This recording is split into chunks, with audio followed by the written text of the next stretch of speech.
Living aboard is the rare dream that costs less than rent and asks more than any landlord ever will. The water charges you in maintenance, planning, and honesty, and pays you back in a home that can leave the harbor.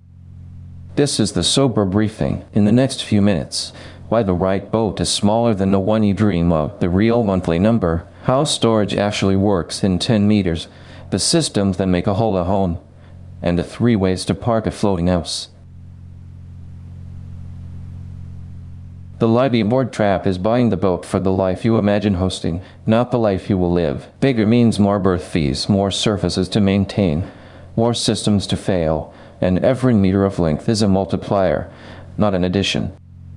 What matters instead? Standing headroom where you cook and dress, a dry, comfortable berth, a galley you can actually cook in, and a saloon where 2 people can be in different moods. The honest test, a boat you can handle alone on a bad day, afford on a bad month, and maintain in a bad season. That boat is almost always smaller than a train. The monthly number has 5 lines: berth or mooring, insurance, maintenance, utilities and connectivity, and the sinking fund for the haul. Up that comes every year or 2 whether invited or not. Maintenance follows a 10% habit, roughly a tenth of the boat's value across a year in parts, yard time, and the tools you keep buying. Done honestly, the total often undercuts city rent, but it arrives irregularly in lumps. The Liveaboard budget is not smaller than a landlord's. It is lumpier, and the fund absorbs the lumps. 10 meters of boat holds a surprising life on one condition: everything aboard earns its place. The rule is 1 in, 1 out, and every object stores where it is used. Systems beat furniture. Vacuum bags for the wardrobe, nested galley kit, tools in 1 waterproof box, documents scanned, and their originals in a single dry bag. And a discipline that makes it livable.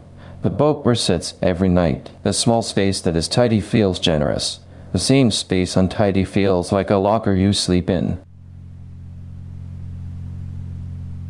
Aboard, you are your own utility company. Power is a budget. What the panels harvest and the batteries hold is what the day may spend, and the meter that tells you the truth is the most important instrument on the boat.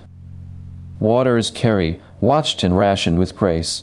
Tanks a filter you trust, and habits that make 40 liters feel like plenty. Heat and air decide whether winter aboard is cozy or miserable. Dry heat size to the boat. Ventilation that runs even when it rains, because the real enemy afloat is not cold, it is condensation. A floating home parks 3 ways. The Marina, most cost, most comfort, power, water, showers, neighbors, and the address that couriers believe in.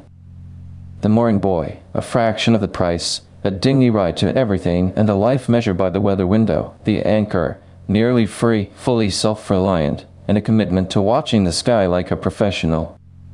Most Liveaboard years mix all 3 with the seasons, and the skill is knowing which one this month actually calls for.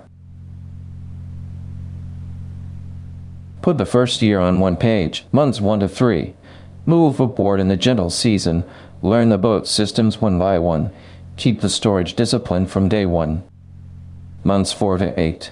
The first maintenance cycle in your own hands, the power and water budgets tuned to reality, a trial week on a mooring or an anchor.